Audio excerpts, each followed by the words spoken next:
বাস ভাড়া বাড়লেই ঝামেলা, বাস ভাড়া বাড়লেই ঝামেলা, এটা আমি একটুখানি আনোয়ারের প্রসঙ্গে বলবো।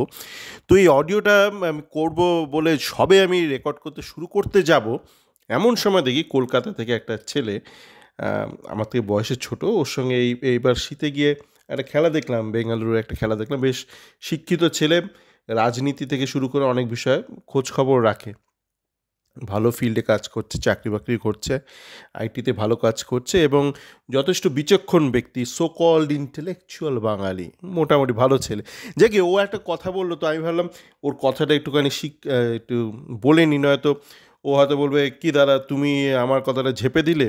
তাই আমি বলছি আমি এটা রেকর্ড করার আগে ওটা পড়েছি, কিন্তু এটা কিন্তু ভাবনাটা আগে এসে ওর কথাটা একটা পড়িনি, ও যেটা লিখেছে হুবহু রিড করছি। A loan contract can be terminated by a player with or without just cause. In that case, the player and his club shall jointly be liable for the payment of the compensation.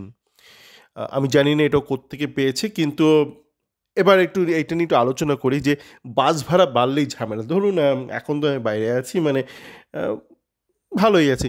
তো কলকাতাতে যখন ছিলাম ছোটোবেলা থেকে, অবশ্যই তো বহু কলকাতারই ছেলে আমি, তো ধরুন 45 নম্বর বাসে করে স্কুলে যেতাম।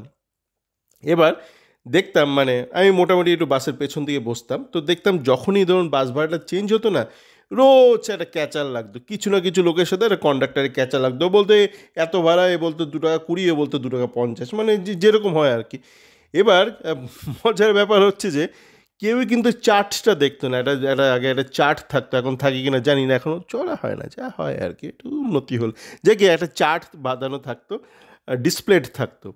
সেই চার্টে না পরিষ্কার লেখা থাকতো, মানে কোথা থেকে কত দূর গেলে কত ভাড়া। এবার ঝামেলাটা কেন হতো বলছি, ধরুন আপনি যাবেন স্টপ এ থেকে স্টপ সি, এ বি পেরিয়ে সি, ঠিক আছে, ভুল বললাম, ধরুন আপনি স্টপ এ থেকে স্টপ বিতে যাবেন, এ বি সি ডি এইভাবে আমি ধরছি, ধরুন আপনি যাবেন এ থেকে বিতে। এবার ধরুন বাসের যেই ডিসপ্লেতে রয়েছে সেখানে দেওয়া রয়েছে এ সি, এবং ধাপে ধাপেগুলো রয়েছে, মানে সবগুলো তো সম্ভব না। ধরুন 50টা স্টপ রয়েছে, হয়তো আপনার 10টা হয়তো মানে অন্তর্বর্তী স্টপের ভাড়াটা লেখা থাকে। এবার নিয়ম হচ্ছে আপনি যেখানেই নামবেন তার চেয়ে পরের যে স্টপটা হবে তার ভাড়াটা আপনাকে দিতে হবে। কিন্তু যারা মানে কম দিতে চায়, মানে প্যাসেঞ্জার তো অবশ্যই কম দিতে চাইবে, সে সবসময় চায় আগের স্টপের ভাড়াটা দিতে, আগে যে স্টপের ভাড়াটা ডিসপ্লে আছে সেইটা। আর কন্ডাক্টর অবশ্যই চাইবে পরের স্টপের ভাড়াটা। কন্ডাক্টর সাধারণত ঠিক থাকে, কিন্তু কন্ডাক্টর আমি জানি না কেন আমি বলে না আসুন দাদা এসে এখানে দেখুন, মানে কোনটা ঠিক কোনটা ঠিক কেউ করে না। আর বাই চান্স যদিও বা কন্ডাক্টর বলে আসুন চারটা দেখুন, তখন প্যাসেঞ্জার রাজি হয় না। কন্ডাক্টর কেন করতে চায় না প্রথমে বুঝলাম না, পরে বুঝলাম কন্ডাক্টররা তো ইংরেজিটা অতটা ভালো পড়তে পারে না, মানে চারটা হয়তো পড়তে পারে না, মুখস্থ করে ফেলেছে কিন্তু চারটা পড়তে পারে না, তাই কন্ডাক্টরও চার্টে যেতে চায় না। কিন্তু কন্ডাক্টর যদি চার্টে যায় প্রত্যেকবার কন্ডাক্টর জিতবে, কারণ না বেসিক লজিক হচ্ছে আপনার যে স্টপে নামবেন সেই স্টপের যদি কোনো ভাড়া না লেখা থাকে চার্টে, তার পরের যে স্টপ মানে নেক্সট স্টপ, সেই স্টপে যেই স্টপের ভাড়া দেওয়া আছে সেই স্টপের ভাড়াটা দিতে হবে, কিন্তু পাবলিক আগের স্টপের ভাড়াটা দিতে চাই, তো এই নিয়ে হয় ঝামেলা। এবার এই যে লোন নিয়ে এত ঝামেলা হচ্ছে, এটা একটা ছেলেটা বললাম না, বললো তারও আগে, মানে আরও প্রায় 1 ঘন্টা আগে আমি দেখলাম আমাকে একজন লিখেছে আমার চ্যাট ফোরামে, সে থাকে ইউএসএতে। সে বলছে লোন লোন যখন ইচ্ছা কেউ লোন ভাঙতে পারে। এখন একটা কথা আপনাদের বুঝতে হবে, এই মুহূর্তে যেটা ঘটছে, মানে সার্কাস হচ্ছে একটা গোয়া থেকে, আবার একটা বোরে মজুমদার, একটা বোরে বোরে আর সার্কাস গোয়াতে নিয়ে লপালপি করছে, লোপালুপি করছে আমাদের আলিবাবার ভেলকি ম্যাজিক। যাকে ঘটনা হচ্ছে ভাবতে হবে সহজ বাংলা, এটা কিন্তু একটা ভাড়াটে আর একটা বাড়িওয়ালার ব্যাপার। হ্যাঁ, মানে এখানে দেখা যাচ্ছে ভাড়াটের বেশি গলায় জোর, ভাড়াটে বলছে ছাড়বো না, আমি 4 বছরের জন্য ভাড়া নিচ্ছি, কেন ছাড়বো। বাড়িওয়ালা বলছে ফট ফট থেকে আমার বাড়ি স্যার, তুই কেন এখানে। ভাড়াটে বলছে 4 বছরের চুক্তি করেছি, ছাড়বো না, আমি এখানে গেলে বসবো। তো যাক এখন জানি এখন বাড়ি ভাড়া ভাড়াটের সুরক্ষা অনেক আইন ফাইন আছে, কিন্তু একটা ব্যাপার আমাদের মাথায় রাখতে হবে যে এখানে কিন্তু এক্সিট ক্লজ অনেক থাকে। মানে বাড়িওয়ালার ভাড়াটে আপনি তো জানেন, আপনি যদি যে কোনো ধরনের একটা বাড়িতে ঢুকলেন দেখবেন অনেক লেখা থাকে, রাত্রিবেলা আওয়াজ করলে আপনাকে বার করে দিতে পারে। হ্যাঁ, যদি আপনি বাড়ি পরিষ্কার না করেন আপনাকে বার করে দিতে পারে, মানে আপনাকে বার করার কিন্তু হাজারো ফন্দি ফিকির থাকে চুক্তিতে। চুক্তিপত্র আপনি যদি দেখেন, আপনি যদি কোথাও বাড়ি ভাড়াতে থাকেন, যদি দেখেন চুক্তিপত্র, মনে হবে আপনি প্রত্যেকটা লাইনে লাত মারতে পারে। মানে যে টার্মস অ্যান্ড কন্ডিশনস থাকে না, প্রত্যেকটা টার্মস অ্যান্ড কন্ডিশনসের ভিত্তিতে আপনাকে বার করে দিতে পারে। মানে সাধারণত এইটাই হয়, মানে টেনেন্টের বিরুদ্ধে হয়, মানে ল্যান্ডলর্ডের পক্ষে সাধারণত এই আইনগুলো হয়।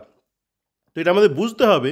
আনোয়ারের ক্ষেত্রে কি, এটা কিন্তু একটা লোন ডিল, ঠিক আছে? এবং এই যে সার্কাস এত কথা বলছে, এই যে বোরে এত কথা বলছে, কিন্তু এরা কেউ কিন্তু ওই কন্ট্রাক্টের টার্মস অ্যান্ড কন্ডিশনসটা দেখাতে পারছে না। আমি বলছি এ তো পার্সোনাল চিঠি প্রকাশ করে দিয়েছে, যেটা মানে খুবই অনৈতিক কাজ। মানে যে কোনো ভদ্র দেশে, ইউরোপ বা ইউএসএতে প্রত্যেকটা দেশে একটা ডেটা প্রোটেকশন একটা ল থাকে, ঠিক আছে? আপনি কারো অনুমতি ছাড়া কারো পার্সোনাল ইমেল টিমেল প্রকাশ করতে পারেন না ওইভাবে।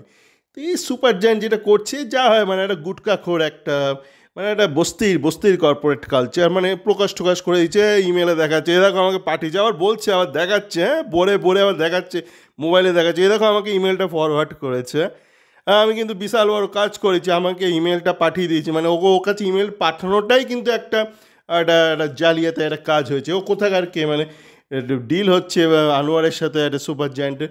বোরে মজুমদার কেন চিঠিটা পাবে? বোরেকে যে ফরওয়ার্ড করেছে সেখানে তো একটা গন্ডগোল করেছে। বোরে হোক বা সার্কাস, বোরে বলছে আমি দেখাবো না, আমি ইমেল অ্যাড্রেসটা দেখাবো না, আপনার এটা বুঝে নিন। আরে ভাই, তুই যে ইমেলটা পেয়েছিস সেটাই তো একটা ঘাপলা হয়েছে, তোর কাছে ইমেলটা কেন যাবে? যাকে তো ঘটনা হচ্ছে যে এরা কিন্তু এই বোরে আর সার্কাস, এরা কিন্তু কেউই এই যে মূল চুক্তিপত্র তার যে টার্মিনেশন ক্লজগুলো আছে সেগুলো দেখাচ্ছে না। সেগুলো যদি দেখায়, আমার দৃঢ় বিশ্বাস, এটা কিন্তু আমার বিশ্বাস, মানে আমি দেখি না, আমিও দেখি না, আমি কোত্থেকে দেখবো বলুন? আমি কি ওইসব গুটকাখোরদের সাথে আছি, নাকি মানে আমি আলিবাবার কোনো মানে চাকর পেয়াদা কেউ, আমি কেউ নই। হ্যাঁ, তো আমার দৃঢ় বিশ্বাস, তবু একটা বিশ্বাস তো থাকে মানুষের, বলুন, একটু তো থাকে। তো আমার দৃঢ় বিশ্বাস যে এই যত এক্সিট ক্লজ ফস আছে না, ওখানে একাধিক ক্লজ আছে, যে ক্লজের ভিত্তিতে বাজাজবাবু ওনার লোনটা ক্যান্সেল করে ভাড়াটাকে বলে ক্যাক ফট ফট এখান থেকে ফট। চলো, ভালো থাকবেন।